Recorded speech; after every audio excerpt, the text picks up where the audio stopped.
नमस्कार दोस्तों, AD civil services classes में आप सबका स्वागत है। फ्रेंड्स, आज हम लोग 68 बीपीएससी बेस का जो चेक किया हुआ कॉपी है उसका डिस्कशन करेंगे। और डिस्कशन का हमारा पर्पस ये है कि जो 70 बीपीएससी बेस का जो पेपर होने वाला है उसके लिए आप पूरी तरह से प्रिपेयर्ड रहें कि किस तरह से आंसर राइटिंग आपको करनी है। और जो टॉपर्स की कॉपी है इसमें मैक्सिमम जो सिलेक्टेड ही स्टूडेंट है तो उनकी कॉपी को देखकर आप अंदाज़ा लगा सकते हैं कि उन्होंने किस तरह से आंसर को लिखा, किस तरह से मार्क्स उसको मिले हैं और आप जो है किस तरह से आंसर बेहतर लिख सकते हैं और अच्छे मार्क्स को गेन कर सकते हैं। तो देखते हैं ये जो पहला कॉपी है जीएस पेपर वन का। इसमें हम लोग जीएस पेपर वन को देखेंगे, ठीक है।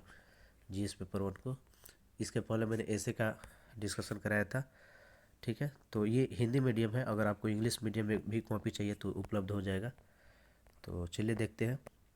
तो 68 में जो क्वेश्चन आया था, आपको मालूम है कि शुरुआत के क्वेश्चन जो है शॉर्ट क्वेश्चन होते हैं और इसके बाद लॉन्ग क्वेश्चन लिखने होते हैं। अभी पैटर्न वही है, 68 से जो पैटर्न चेंज हुआ था, ठीक है। तो शॉर्ट में जो क्वेश्चन लिखे गए हैं यहाँ पर 8 और 7 मार्क्स के जो क्वेश्चन पूछे जाते हैं।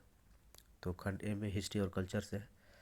तो जो शुरुआत के क्वेश्चन होते हैं, आपको मालूम है कि 7 से 8 क्वेश्चन मार्क्स के जो क्वेश्चन होते हैं उसको आपको 100 या 120 के अराउंड में वर्ड में लिखने पड़ेंगे, ठीक है। तो उसी के अनुसार यहाँ पर लिखा भी गया है, ठीक है। तो ये 8 मार्क्स का क्वेश्चन है और इनको जो है 3 मार्क्स यहाँ पर मिला है, ठीक है।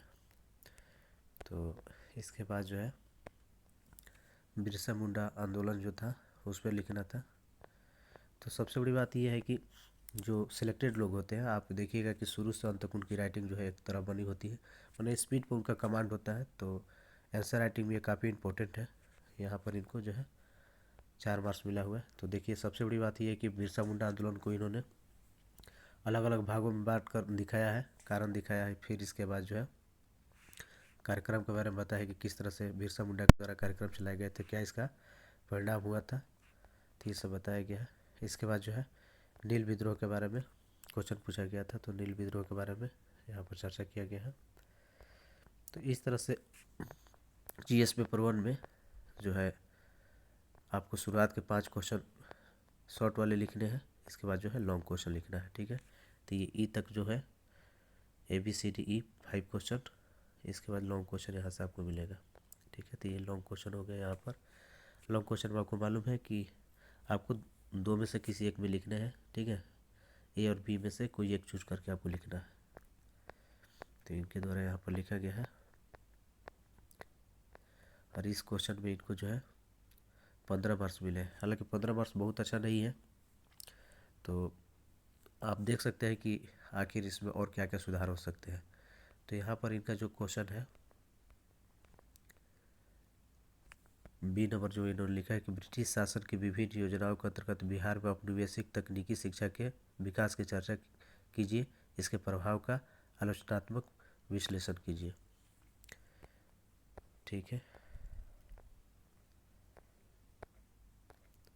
आगे जो है नेक्स्ट क्वेश्चन नंबर बी को लिखा गया समाज और संस्कृति पर रविन्द्रनाथ टैगोर के विचारों का वर्णन कीजिए। आपको मालूम है कि व्यक्तित्व से क्वेश्चन आता ही है, तो वहाँ से रविन्द्रनाथ टैगोर से यहाँ से क्वेश्चन पूछा गया है। तो इसका इन्होंने आंसर लिखा है। इसमें इनको अच्छे मार्क्स नहीं मिल पाए हैं, तो कंटेंट में इनकी कमी यहाँ पर देखी जा सकती है। आप पूरा पढ़िएगा तो आपको पता चलेगा कि कंटेंट में इनकी कमी थी, इस कारण से इनको जो है कम मार्क्स यहाँ पर मिले हैं इनको, ठीक है।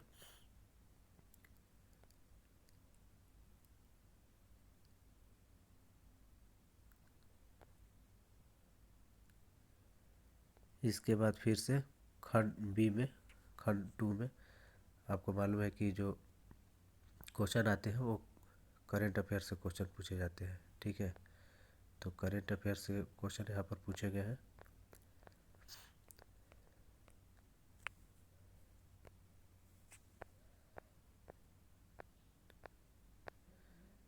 तो आप देख सकते हैं ए से लेकर ई तक इसमें क्वेश्चन आपको मिलेंगे।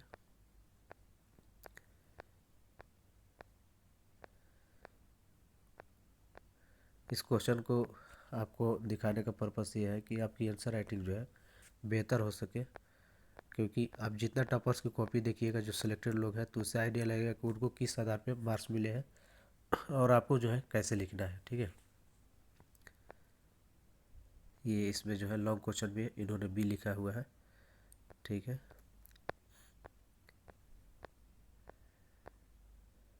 14 नंबर इनको मिला है। इसके बाद G20 का क्वेश्चन है, करेंट अफेयर्स में जो 68 में पूछा गया था, तो इसमें इनको जो है 13 मार्क्स मिला है। ठीक है, इसके बाद जो है स्टैटिक्स का जो क्वेश्चन है, आपको 2 क्वेश्चन मिलता है, मालूम ही होगा, 36 नंबर का, और ये टोटल 72 नंबर का होता है। तो इसमें स्टेप मार्किंग पे भी क्वेश्चन आंसर लिखने पर आपको मार्क्स मिलते हैं और आपको विस्तार से लिखना पड़ता है। आप देख सकते हैं कि किस तरह से जो है पूरा लिख कर आपको बनाना पड़ेगा। यहाँ पर इन्होंने बनाया है। ठीक है, तो पूरा इनका सही है तो उसके अनुसार इनको सही मार्क्स मिले हैं। देखिए ये इसमें जो है गलत है इनका। ठीक है, तो पूरी तरह से इनको 0 मार्क्स इस पर मिला है। स्टेप मार्किंग पे क्वेश्चन पे मिलता है, लेकिन वो टीचर के माइंड पे डिपेंड करता है। हो सकता है कभी कभी टीचर लोग नहीं भी देते हैं, यह भी सच्चाई है। ठीक है,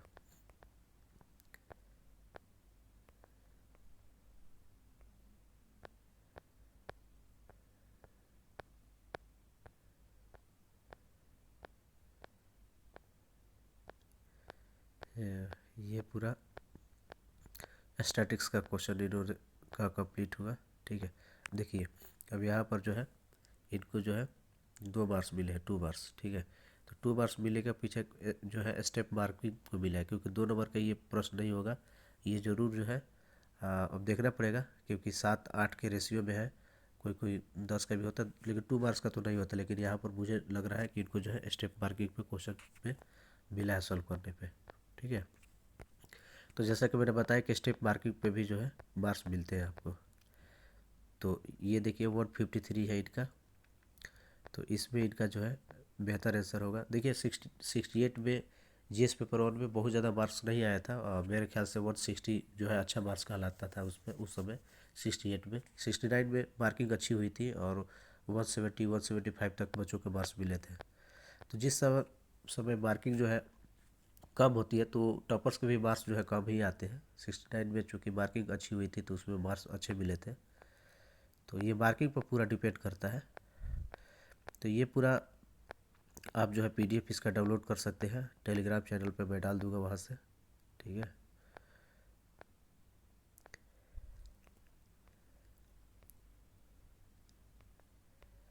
देखिए अब एक और भी चीज़ है, पूरी तरह से मतलब ये दर्शाता है कि आप बात नहीं बना सकते। अगर आपको आ रहा है तो आपको लिखना पड़ेगा।